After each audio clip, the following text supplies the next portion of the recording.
ईओआरओ भर्ती परीक्षा की तैयारी करने वाले सभी विद्यार्थियों के लिए यह सेशन बहुत शानदार जानदार रहने वाला है, क्योंकि इस सेशन में आज हम चर्चा करने वाले हैं बिल्कुल जीरो से लेकर के सिलेक्शन तक की एग्जाम स्ट्रेटजी के बारे में कि किस तरह से आपका सिलेक्शन मॉड्यूल रहना चाहिए। चाहे किताबों के सिलेक्शन की बात करें, चाहे कोचिंग के सिलेक्शन की बात करें, चाहे और स्टडी मटीरियल के बारे में बात करें, तो एक बार जितने भी मेरे प्यारे साथी जो ईओआरओ भर्ती परीक्षा की तैयारी कर रहे हैं वो शेयर कर दीजिए इस सेशन को अपने उन तमाम साथियों के साथ जो काफी लंबे समय से इस विचार में है कि उन्हें किस तरह से स्ट्रेटजी बनानी है और पहली बार में इस परीक्षा को पास करना है। और आज के इस सेशन में मैं चर्चा करने वाला हूं हमारी इस नई वैकेंसी के बारे में, यानी कहां से शुरू करना है, बिल्कुल जीरो से लेकर के सिलेक्शन तक की संपूर्ण तैयारी के बारे में मैं आज चर्चा करने वाला हूं। सबसे पहले आप लोगों के लिए एक छोटा सा नोटिफिकेशन है, पहले इसको देखिए। आप सब लोग जानते हैं कि आए दिनों आजकल ईओआरओ भर्ती परीक्षा को लेकर सुखबुगाहट जो है वो शुरू हो गई है। यहां पर आप देखिए कि लगभग 76 नगर पालिकाएं जो नई बनी है और इन 76 नगर पालिकाओं के बनने से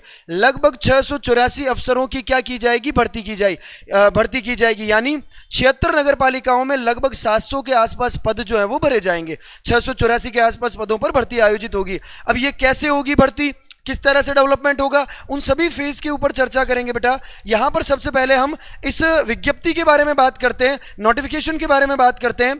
तो देखो यहां पर ये स्वायत्त शासन विभाग के द्वारा एक नोटिफिकेशन डिक्लेयर किया गया है। उसमें देखिए ये वो 76 नगर पालिकाएं हैं बेटा जिनके बारे में यहां पर दे रखा है और यहां बता रखा है कि उपरोक्तानुसार नवगठित जो नगर पालिकाएं हैं उनमें राजस्थान नगर पालिका सेवा में निर्धारित जो स्टफिंग पैटर्न के तहत लगभग 684 नवीन पदों को सृजित किया गया है और इससे प्रशासनिक व वित्तीय स्वीकृति प्रदान की जाती है। यानी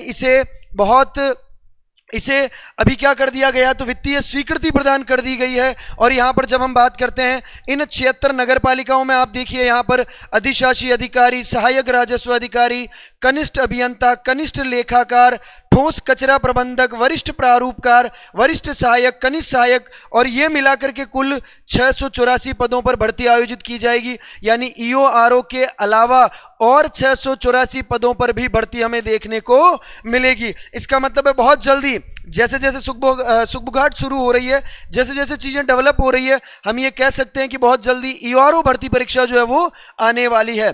यहां पर अगर मैं बात करूं ईओआरओ भर्ती परीक्षा को लेकर बेटा, तो आपको क्या ध्यान रखना है। देखिए लगभग 160 पदों के आसपास ये भर्ती आयोजित होने वाली है।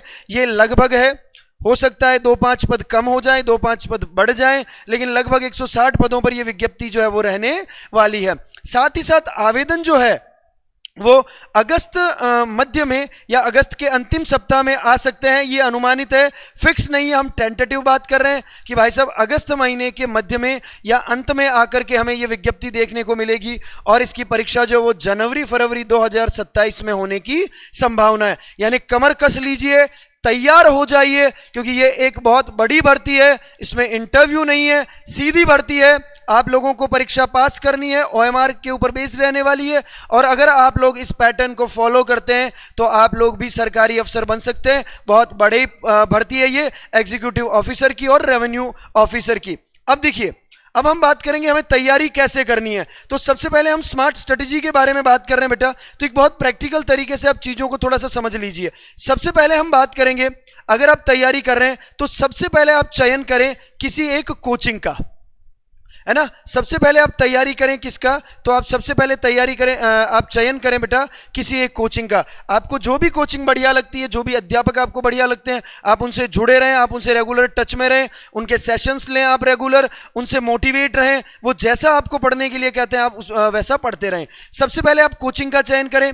इसके साथ साथ आप लोगों को प्रॉपर स्टडी मटेरियल जो है वो प्रॉपर स्टडी मटेरियल इकट्ठा करना है। यानी आप लोगों को प्रॉपर तरीके से जो बुक्स है उन बुक्स के ऊपर फोकस रहना है। यानी अगर मैं बुक्स के बारे में बात करूं, एक आपको ध्यान रखना है पार्ट ए को लेकर के किताबें और एक आपको ध्यान रखना है पार्ट बी को लेकर किताबें। पार्ट ए में कौन कौन सी किताबें, मैं उनके बारे में बात करूंगा। पार्ट बी में आपको कौन कौन सी किताबें पढ़नी, मैं उनके बारे में भी चर्चा करूंगा। तो कोचिंग का आप चयन करें, उसके साथ साथ आप प्रॉपर स्टडी मटेरियल जो है वो आप इकट्ठा करें। जब आप प्रॉपर स्टडी मटेरियल बना लेंगे तो इसके साथ साथ आप अपने खुद के क्या बनाएं बेटा, आप अपने खुद के नोट्स बनाएं। आप नोट्स को बढ़िया तरीके से समराइज करें और अपने स्टडी मटेरियल को और ज्यादा क्या करें, पुख्ता करें, ऑथेंटिक करें। अब जब कोचिंग हो गया, स्टडी मटेरियल हो गया और नोट्स हो गया, इसके साथ साथ आप लोगों को जितना फोकस करना है वो किस पर करना है, टेस्ट सीरीज पर फोकस करना है। यानी पढ़ने के बाद जितना हो सके उतना आपको टेस्ट सीरीज लगानी है। इसके साथ साथ आप लोगों को ये देखना है कि प्रीवियस ईयर के क्वेश्चन पेपर में किस टाइप के प्रश्न पूछे गए। यानी अगर आप पार्ट ए के बारे में बात कर रहे हैं या फिर पार्ट बी के बारे में बात कर रहे हैं तो आपका क्वेश्चन का लेवल क्या रहा, आपको तैयारी किस लेवल पर जाकर के करनी है। और ओवरऑल जब हम इस तरह से चीजें करेंगे और बार बार हम क्या करेंगे, हम रिवीजन सेशन लेते रहेंगे तो हमारा सिलेक्शन पहली बार में हो जाएगा। अन्यथा अगर हम इस पूरे प्रोसेस से नहीं गुजरेंगे, केवल और केवल पढ़ते रहेंगे तो उससे चीजें बहुत ज्यादा दिन तक होने वाली नहीं है, क्योंकि उससे हमारे लिए दुविधा है। चलें आगे। अब समझिए, यहां पर मैं बात करने वाला हूं बेटा किताबों के बारे में थोड़ी सी, है ना। स्टडी मटेरियल हमें क्या करना है, तो देखो यहां पर कौन कौन सी बेस्ट बुक्स हैं वो आपको ध्यान रखना है। देखो एक तो आपको राजस्थान के लिए, आप लोग जानते हैं आपके सिलेबस में EORO के सिलेबस में आपके एक तो राजस्थान हिस्ट्री है, एक राजस्थान कल्चर है, एक आपकी राजस्थान ज्योग्राफी है और एक आपकी पॉलिटी है। अब पॉलिटी में आपको ध्यान रखना है, आपको इंडिया की और राजस्थान की ओवरऑल पढ़नी है। ये हमारा पार्ट ए है, पार्ट बी मैं आपको अलग से बताऊंगा। तो Rajasthan history, Rajasthan culture, Rajasthan geography. तो देखिए राजस्थान अध्ययन की जो 9वीं 10वीं 11वीं 12वीं की जो किताबें आती है, आप इनको बढ़िया तरीके से एक बार पढ़ें, काम की चीज़ों को अंडरलाइन करें, आप इन्हें बढ़िया अपने स्टडी मटेरियल में ऐड ऑन करें। साथ ही साथ राजस्थान इतिहास और कला संस्कृति की राजस्थान हिंदी ग्रंथ अकादमी की किताबें हैं, हुकुमचंद जैन और नारायण माली की, जो राजस्थान हिंदी ग्रंथ अकादमी के द्वारा प्रकाशित की जाती है। ये किताबें आप यहां से परचेज करें। अगर मैं भूगोल के बारे में बात करूं तो HM सक्सेना की जो किताब है, राजस्थान हिंदी ग्रंथ अकादमी की किताब है, वो परचेज करें आप। वहीं पर अगर मैं राजस्थान राज्य व्यवस्था के बारे में बात करूं तो जनक सिंह मीणा ले लीजिए, कल्पना पारिक की किताब ले लीजिए, और भारतीय राज्य व्यवस्था के बारे में बात करूं तो M लक्ष्मीकांत ले लीजिए। इसके साथ साथ आपको और क्या ध्यान रखना बेटा, तो इसके साथ साथ आपको ध्यान रखना है कि करंट अफेयर को लेकर के आपको राजस्थान सुजस जो है वो बहुत बढ़िया तरीके से पढ़नी है। यानी राजस्थान सुजस आपकी जितनी बढ़िया तरीके से कंप्लीट होगी, आप करंट अफेयर बेटा उतना अच्छा जो है वो कर पाओगे। और ये हमें ध्यान रखना है किसके बारे में, पार्ट ए के बारे में। यहीं पर मैं बात करता हूं बेटा पार्ट बी के बारे में। पार्ट बी को आपको कैसे समझना है, तो देखो 3 चीजें हैं पार्ट बी में हमारे पास। कौन कौन सी है 3 चीजें, तो देखिए यहां पर एक है नगर पालिका एक्ट, नगर पालिका अधिनियम।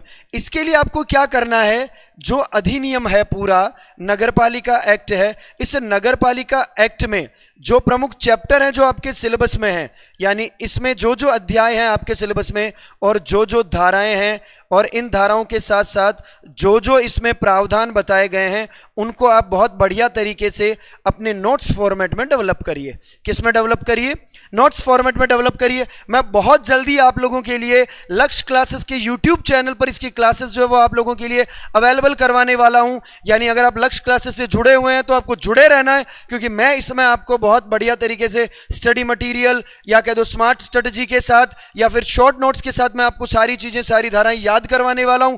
बहुत जल्दी हम यहां से तैयारी करने वाले हैं। साथ ही साथ हमारी EORO की बुक बहुत जल्दी आने वाली है, तो आपको उसमें भी परेशान होने की आवश्यकता नहीं है।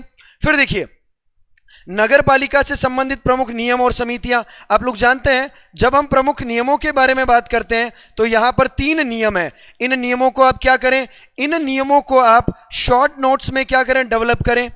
इन नियमों को आप क्या बना ले बेटा, शॉर्ट नोट्स बना ले। आप शॉर्ट नोट्स बनाएंगे, इनको अपने नोट्स में प्रॉपर तरीके से आप ऐड ऑन करेंगे, आपको बहुत सारा डेटा जो वो पढ़ने को मिलेगा। साथ ही साथ आपको जो शहरी विकास की योजनाएं, इनको भी क्या करना है, ऐड ऑन करना है। हर विकास की योजना को अलग अलग भागों में बांट करके हमें क्या करना है, उसका रिवीजन करना है। यानी यहां पर विभिन्न योजनाओं के बारे में हमें क्या करनी है, जो डेटा है वो डेटा हमें अपने नोट्स में क्या करना है, वो ऐड ऑन करना है, हमें अपने नोट्स में उसे ऐड करना है। तो देखो ओवरऑल स्टडी जो स्मार्ट स्ट्रेटजी है या स्टडी मटेरियल है, उसको लेकर के हमने चर्चा कर ली है। इसके लिए आप क्या करें, ये जो अधिनियम है ये आपको स्वायत्त शासन की वेबसाइट से पूरा मिल जाएगा, डाउनलोड कर लीजिए, या फिर लक्ष्य क्लासेस के टेलीग्राम चैनल से आप डाउनलोड कर लीजिए। वहां पर आप लोगों को ये पूरा जो PDF है वो मिल जाएगा, ठीक है ना। ये हमने एक बहुत बढ़िया तरीके से यहां पर चर्चा कर ली। साथ ही साथ जितने भी विद्यार्थी हैं और जिनको लगता है कि सर अब हम स्टडी कहां से करें, तो उन सभी विद्यार्थियों के लिए लक्ष्य क्लासेस के द्वारा जो है ईओआरओ का बैच लॉन्च किया गया है। और इसके लिए आपको लक्ष्य क्लासेस का एप्लीकेशन डाउनलोड करना है और यहां पर आपको ध्यान रखना है, ये आपको ऑनलाइन रिकॉर्डेड कोर्स मिलेगा, ये हाई क्वालिटी ऑडियो वीडियो मिलेगी, टॉपिक वाइज टेस्ट सीरीज है, स्मार्ट पैनल पीडीएफ है, प्रैक्टिस एमसीक्यू है, प्रीवियस ईयर्स के क्वेश्चन पेपर है और मॉडल पेपर आपको मिलेंगे। और सबसे इंपॉर्टेंट बात है, पूरा नगरपालिका एक्ट और पॉलिटी मैं पढ़ाऊंगा। मेरी पूरी गारंटी है, एक एक प्रश्न, एक एक बात, एक एक धारा आपको याद हो जाएगी, वो मेरी जिम्मेदारी है, ठीक है ना। उसके साथ साथ केवल पढ़ने से तो सिलेक्शन होगा नहीं, हमें यह देखना पड़ेगा पुरानी परीक्षाओं का स्तर क्या रहा, और उसके लिए आपके लिए और उसी को ध्यान में रखते हुए आप लोगों के लिए हमने क्या किया है, पीवाईक्यू सीरीज निकाली है। यहां पर देखिए, राजस्थान भूगोल, राजस्थान इतिहास, राजस्थान कला संस्कृति, राजस्थान की राज्य व्यवस्था। आप एक बार मार्केट में जाकर के इस किताब को देखिए, इतना बढ़िया तरीके से स्टडी मटेरियल है, फ्लो चार्ट है, डायग्राम है, इंडेक्सेस यहां पर आप लोगों के लिए बनाई गई है। यानी अगर आप इसको पढ़ेंगे एक बार तो आपको लगेगा इससे बाहर डेटा कुछ भी नहीं है। इधर हिंदी व्याकरण है और रीजनिंग है, और ये सारी किताबें आप लोगों को लक्ष्य क्लासेस के एप्लीकेशन से मिल जाएगी या नजदीकी बुक स्टोर से मिल जाएगी, तो आप वहां जाकर के इन्हें परचेज कर सकते हैं। और उम्मीद करता हूं ईओआरओ को लेकर के आज जितना भी काम का डेटा था वो मैंने इस 10-15 मिनट के सेशन में आप लोगों को प्रोवाइड करवाया। और किसी भी प्रकार की कोई भी जानकारी चाहिए आपको तो आप कमेंट करें, मुझे जैसे ही समय मिलेगा मैं आप लोगों को आंसर करूंगा, या फिर आप इंस्टाग्राम पे मुझे मैसेज करें, वहां फॉलो करें, मैं आपको वहां पर आंसर करूंगा। तो मिलेंगे इसी जोश और इसी उम्मीद के साथ, तब तक के लिए थैंक यू वेरी मच। जय हिंद, जय भारत।